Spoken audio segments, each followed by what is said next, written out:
Apakah orang yang meninggal dunia itu semuanya langsung kembali kepada Allah? Jawabannya belum tentu. Mengapa begitu? Karena tergantung kepada diri masing-masing ketika dia hidup di dunia. Apakah diri seseorang itu mengenal Allah atau tidak? Bagi yang berbaiat kepada Allah, sudah tentu dia mengetahui jalan pulangnya. Sehingga semasa hidup di dunia, dia senantiasa beserta Tuhannya.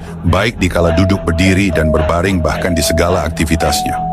Tetapi sebaliknya orang yang belum mengenal Allah itu sudah tentu belum mengetahui jalan pulangnya, maka akan melalui proses penyucian dosa yang teramat sangat berat. Karena semasa di dunia dia tidak tahu cara menyucikan diri dari dosa. Nabi mengatakan, alat penyucian dosa itu dibakar dengan api, dan pilihannya hanya dua, yaitu dibakar dengan api zikirullah semasa di dunia, atau dibakar dengan api neraka sewaktu di alam akhirat. Pilihannya kembali kepada individu masing-masing. Kemudian, orang yang tidak mengenal Allah itu akan salah dalam penyembahannya. Yang disembahnya hanya angan-angan kosong belaka, karena yang dikenalnya hanya namanya. Tapi yang punya nama, Allah tersebut tidak dikenalinya. Sehingga terjadilah lain yang diperintah, lain pula yang dikerjakannya.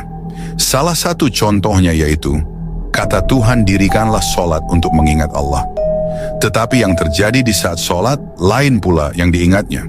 Sedangkan apapun yang diingat di saat sholat itu, itulah yang menjadi Tuhannya, tanpa disadari dirinya telah menghadirkan berhala-berhala dalam ingatannya.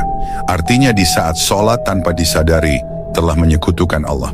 Jadi, orang yang meninggal dunia bisa langsung kembali kepada Allah itu, yaitu orang yang semasa hidup di dunia telah mengenal Allah, sehingga selalu mengekalkan hatinya kepada Allah sampai di akhir kalamnya.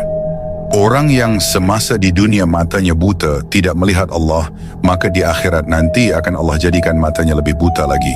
Itulah janji Allah yang pasti berlaku. Inna lillahi wa inna ilaihi rajiun itu untuk orang yang kenal kepada Allah dan senantiasa beserta Allah di saat berdiri, duduk, bahkan berbaring.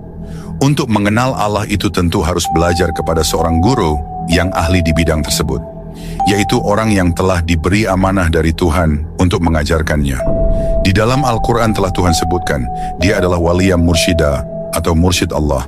Ulama tersebut masih ada di zaman ini, bahkan masih banyak, tetapi tidak banyak orang yang mengetahui kecuali orang-orang tertentu, yaitu orang yang telah berbaiat kepada Allah dan yang kekal hatinya kepada Allah.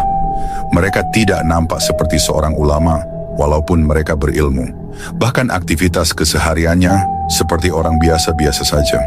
Dia tidak menonjolkan diri dan tidak pula mencari keuntungan dunia. Yang dituntutnya hanyalah keridhaan Allah semata. Sebenarnya, untuk mendapatkan bimbingan dari guru mursyid itu tidak sulit. Yang suka membuat sulit itu adalah diri seseorang itu sendiri, karena timbul dalam hatinya sudah merasa berilmu, merasa pandai, merasa bisa, merasa sudah tahu segalanya. Bahkan yang lebih parahnya lagi, merasa sudah cukup dengan ibadah yang dilakukannya, tanpa perlu bimbingan seorang guru untuk menuntun hidupnya.